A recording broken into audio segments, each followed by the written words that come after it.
You're probably here because you want your Icon golf cart to stop wandering all over the road.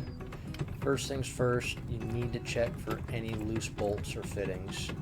This is what I found just by shaking the tires. Once you've established that, re-crank down on the bolt, use Loctite. I don't trust these locking nuts that the carts come with.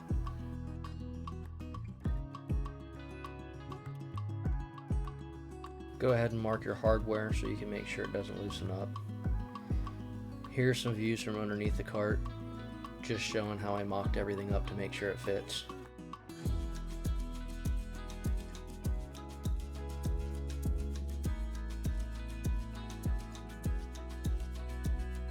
Notice how I intentionally made it where the bolt cannot back out by hitting the frame.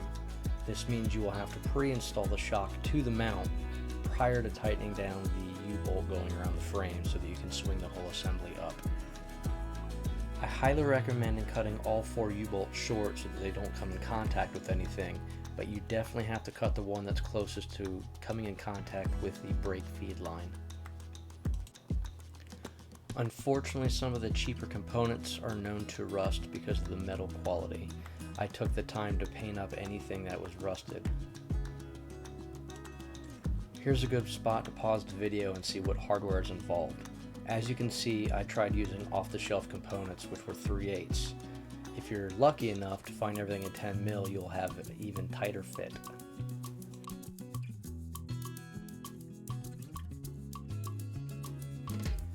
I did my best to use off-the-shelf parts, but you will have to custom make this bracket. I was happy with this alignment tool I came up with. It's just a metal ruler from Harbor Freight with a couple of brass stair gauges. The final step was to paint everything and put it back in place with Loctite. I don't see why this couldn't be used for the lifted version or even other brands of carts. The only thing you would have to do is come up with a different bracket for a different frame.